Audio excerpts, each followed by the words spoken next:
Debit card declined at the pharmacy. Not a big deal, I thought. Wrong card. I reached for my backup and tried again. Declined. I stood there in the Shoppers Drug Mart on Yonge Street, holding a box of Tylenol and a tube of lip balm, and felt something cold crawl up the back of my neck. Not embarrassment, something worse. Instinct. I smiled at the cashier. The tight kind, the one you paste on when you want people to stop looking at you, and said I'd come back. I walked to my car, sat down, and opened my banking app, the checking account I'd had since I was 17, the one with my direct deposit from work, the one I used to pay my rent and my groceries and my student line of credit, showed a balance of $14.22. I had deposited my paycheck 4 days ago. I called my mother. Her phone rang 3 times. My stepfather answered instead. "Sweetheart," he said, and just like that, from the way he said it, too smooth, too ready. I knew this wasn't an accident. My name is Claire Okafor. I'm 31 years old. I'm a licensed practical nurse at a hospital in Toronto. I run 5 kilometers before most people wake up, and I grew up believing that family was the one thing you didn't have to earn. I believed that until the day I found out what my mother and stepfather had been doing to me for 2 years. Quietly, methodically, with a smile every Sunday at dinner. But here's the thing they didn't count on. I had already known something was wrong. I had already started building a case. And by the time my stepfather picked up that call, the trap had been set for 3 weeks. They just didn't know it yet. It started the way most slow disasters start, with small things I convinced myself didn't mean anything.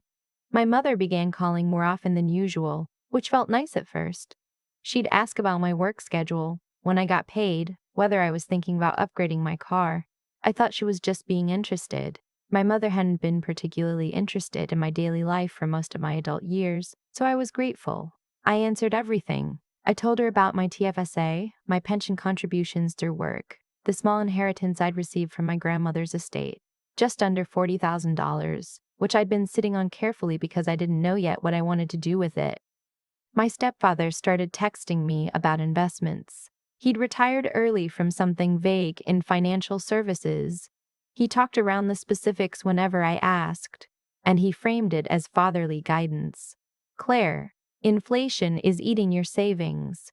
Claire, GICs are a waste for someone your age. Claire, let me introduce you to someone who can actually grow that money." I deflected each time, but I noticed he was persistent in a way that didn't feel like generosity. It felt like a project. Then my grandmother's estate lawyer called to ask me to verify some updated contact information. I hadn't changed any contact information. I didn't say that to the lawyer. I said, "Can you tell me what was updated?" There was a pause, and he said a secondary contact had been added to my file. An emergency representative, apparently, listed as my mother, with authority to receive correspondence on my behalf if I was unreachable. I was very reachable. I was at work. I had full service. No one had called me. I thanked the lawyer and hung up, and I sat in the break room at the hospital with a cold coffee and a very specific, very familiar kind of dread. The kind you get when you realize someone hasn't been clumsy. They've been careful.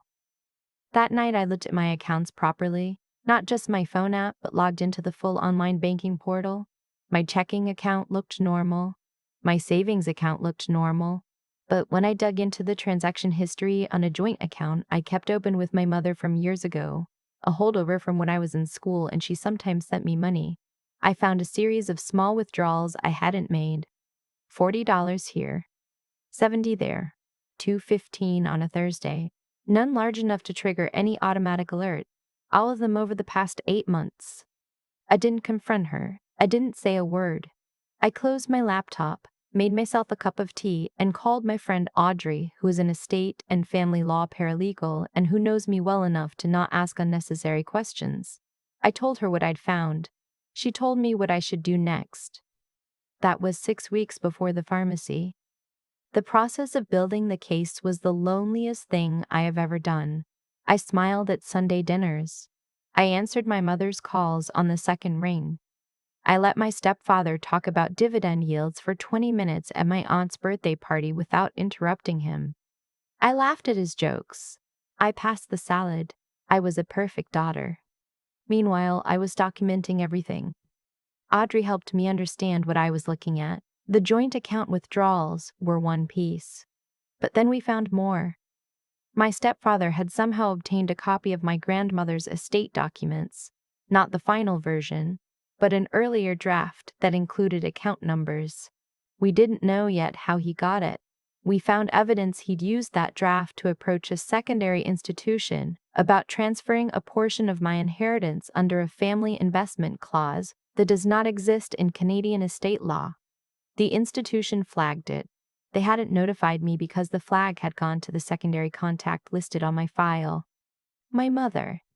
I remember sitting in Audrey's kitchen at 11 at night, reading a printout of the flag transaction, and feeling something that wasn't anger. It was colder than anger. It was the feeling of understanding something completely, with perfect, horrible clarity. My stepfather wasn't greedy and sloppy. He was greedy and experienced. He'd done this before, probably. He knew how to move pieces into place so slowly that, by the time someone looked up, they'd been nearly emptied and had no idea where to start pointing. And my mother, I spent 3 days trying to find an innocent explanation for her being the secondary contact on my legal file. I couldn't find one. Every road I went down led to the same place. She had known. Maybe she told herself it was for my benefit. Maybe she convinced herself I was too young to manage the money properly, that they'd just hold it somewhere safer until I was ready. People are extraordinary at justifying things to themselves, especially when there's money involved. I know this from nursing. I've watched families tear themselves apart over estates and tell themselves they were being reasonable the entire time. But knowing doesn't make it hurt less, and it doesn't make it legal. By the time my stepfather answered my phone call from the Shoppers parking lot, I had 3 weeks of documented evidence filed with Audrey, a formal complaint lodged with the Ontario Securities Commission about the attempted fraudulent transfer, a report with the Toronto Police Financial Crimes Unit, and a consultation with an estate litigation lawyer named Mr. Harrington, who had 30 years of experience and a very calm voice that I found enormously comforting. I had also removed my mother as secondary contact from every single account and legal document I owned. She had no idea. "Sweetheart," my stepfather said, and I heard, underneath it, the slightest prepared quality. He was ready for a version of this conversation. Just not the one I was going to have with him. "I noticed my account balance is off," I said. "Neutral. Flat." "Oh, we can explain that," he said, and there was a fractional pause before the "we" that told me everything. "Your mother and I were talking, and look, we've been worried about you, Claire. You're working so hard and you're not saving strategically. We moved some things around to protect you, just temporarily. We were going to tell you." I almost laughed. I really almost did. "Tell me more," I said. He talked for 4 minutes. He was good. He made it sound almost parental. He used the phrase "your best interests" twice and "we just want you to be secure" once. He mentioned how stressful it must be managing finances alone. He said they'd been wanting to sit down together, the three of us, and go over a plan. I let him finish. Then I said, "Okay, let's sit down together. Friday evening, your place?" He sounded relieved. "Of course, we'll make dinner." I said, "Perfect," and hung up, and then I sat in my car for a long moment looking at the gray November sky over the strip mall. And I let myself feel it. All of it. Every Sunday dinner. Every call answered on the second ring. Every joke laughed at. Every conversation about dividend yields, and then I set it aside, because they didn't need it right now. I needed to be precise. I texted Mr. Harrington, Friday confirmed, filing the injunction Thursday. He replied in under 2 minutes. "Understood, I'll be ready." Thursday afternoon, the Ontario court granted an emergency injunction, freezing all financial instruments linked to the fraudulent transfer attempt. The secondary contact flag on my estate file was formally reversed. The financial institution that had flagged the original transaction issued a full report confirming the attempted unauthorized transfer and the chain of correspondence that had been rerouted through my mother. I drove to their house on Friday evening with a container of butter chicken from a place on Eglinton that my mother likes, because I am nothing if not precise about details. She answered the door in her good cardigan, the gray one she wears when she wants to seem warm. And she hugged me, and I hugged her back.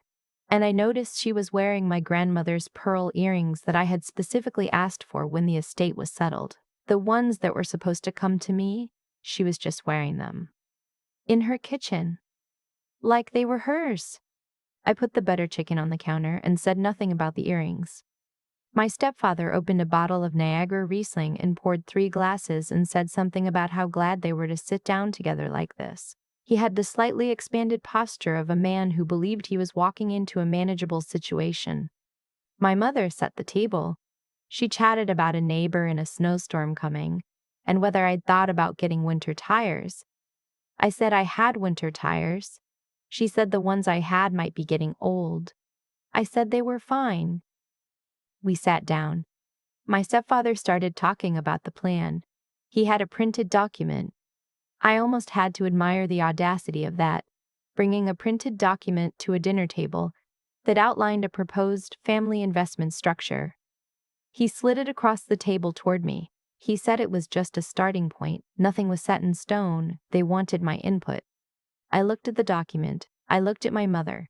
She was watching me with the careful eyes of someone who has been rehearsing her expressions. I appreciate you putting this together, I said. I folded the document in half, which clearly surprised him. But it's not going to be necessary. Silence. I know what you've been doing, I said. Both of you. I know about the joint account withdrawals. I know about the secondary contact who had added to my estate file without my consent. I know about the transfer attempt to the secondary institution, and I know it was flagged. I know it was flagged and that the flag was redirected to you, Mum. I looked at her directly. I know you received those notifications and didn't tell me.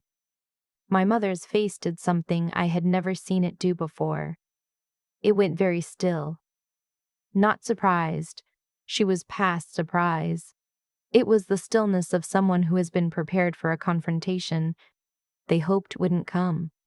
My stepfather moved first. He started to say something about intentions, about misunderstandings, about how this looked worse than it was. I held up a hand. I'm not here to argue, I said. I filed an injunction yesterday. Your accounts linked to any transfer involving my funds are frozen effective this morning. There is an active report with the Ontario Securities Commission and with Toronto Police Financial Crimes. Mr. Report with Ontario Securities Commission, Harrington, my estate litigation lawyer, will be reaching out to your solicitor on Monday if you have one. If you don't, I'd suggest you find one by end of day tomorrow. My stepfather sat back in his chair. The prepared posture left him very quickly. He looked suddenly older and smaller. The way people do when the version of reality they've been performing inside their heads collides with the actual one. My mother looked at me for a long moment. Then she said quietly, I was trying to protect you. I had expected her to say something like that. I'd been thinking about how I would respond to it for 3 weeks. And when the moment came, what I felt wasn't rage. It was something sadder and sharper than rage. You forged access to my financial and legal documents, I said, and you rerouted communications from my estate lawyer to yourself. That's not protection, that's control. And it's fraud. She looked away. She picked up her wine glass and put it down again without drinking. The earrings, I added more quietly. The pearls. I asked for those when we settled Grandma's estate. You told me they couldn't be found. She said nothing. I'd like them back before I leave tonight. My stepfather tried once more. Something about family, about not letting lawyers tear everything apart, about how these things could be worked out between reasonable people. I noticed he was choosing his words carefully now, not performing anymore, actually careful. I filed that away. It meant he understood the legal exposure. Good. I don't want to work this out informally, I said. I want full restitution of every dollar removed from my accounts. I want the transfer attempt formally reversed on record. I want the secondary contact authority removed from every document it was added to, and I want written acknowledgement that it was added without my consent. I paused. If your lawyers and Mr. Harrington can reach those terms, we won't need to go to trial. If they can't, we will. My mother got up from the table. She went to the bedroom. She came back with the pearl earrings in her hand and set them on the table in front of me without a word. I picked them up, held them for a second. They're small and creamy and ordinary looking. Not expensive, not remarkable. My grandmother wore them to every important occasion for 50 years. I put them in my coat pocket. I stood up. I thanked them for dinner, which was possibly the strangest thing I said all evening. But the butter chicken was genuinely good and I had brought it myself, so I felt entitled. I drove home on the 401, no music. Just the sound of the road and the wipers going against the first snow of November. 2 months later, Mr. Harrington called me while I was on my lunch break at the hospital. The settlement had been reached. Every dollar restored. The fraudulent transfer formally reversed and flagged on my stepfather's financial record. A signed legal acknowledgement that the secondary contact was added without my consent. No trial necessary, because once you have that volume of documentation and a flagged report with the OSC, the math becomes very clear for the other side. My stepfather is no longer in financial services. I don't know exactly what the licensing board did with the information Mr. Harrington sent them, but he is no longer in financial services. My mother and I don't speak much. I don't hate her. I want to be honest about that. What I feel is more like the aftermath of a very long illness. Depleted and cautious, and strangely relieved that the worst has already happened and I survived it. We exchange texts on birthdays. She doesn't ask about my finances anymore. Last spring, I used part of my grandmother's inheritance to put a down payment on a 1-bedroom condo near Riverdale Park. Standing in the empty living room the first morning, coffee in hand, listening to the city come alive 6 stories below, I thought about all the Sunday dinners, all the careful smiling, all the months of building the case in silence while passing the salad. They thought I wouldn't figure it out, or maybe they thought that if I did, I wouldn't know what to do about it, or that family guilt would stop me. They didn't know me as well as they thought. My grandmother would have worn those pearl earrings to closing day, so I did. I still have those pearl earrings on my dresser. Small, ordinary, creamy white. Not worth much if you looked up the price. Worth everything if you knew what they meant.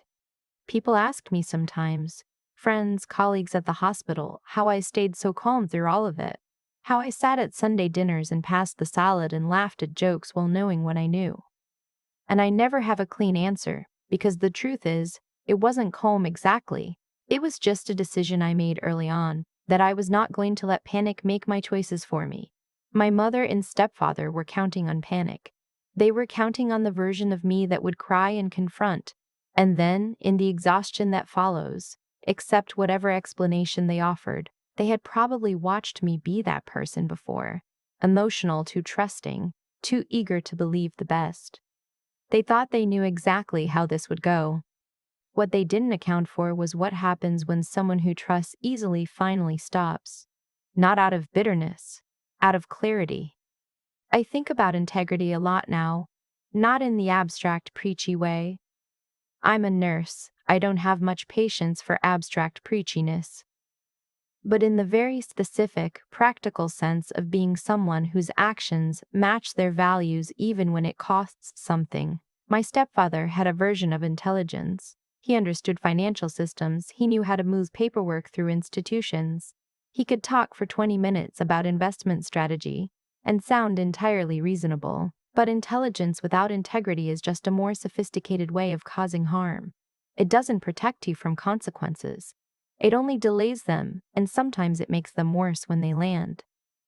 My mother is the one I still think about more, because I don't believe she was cruel in the way my stepfather was. I believe she told herself a story where she was helping me. where I was too young or too scattered to manage my grandmother's money properly, where taking control was a form of love. That story let her wear my grandmother's earrings to dinner without flinching. That kind of self-deception is its own trap. You can't course correct when you've convinced yourself there's nothing wrong with your direction. What I had that they didn't was the willingness to sit with hard things without looking away from them, to build the case slowly, carefully, for weeks, without letting the grief of it derail the work. That's not a talent. It's a choice, made over and over, to keep going when it would be easier to stop, easier to forgive without accountability, easier to absorb the loss and pretend it was normal, easier to protect the Sunday dinners. I chose harder. And I think that's the thing I'd want anyone to take from this.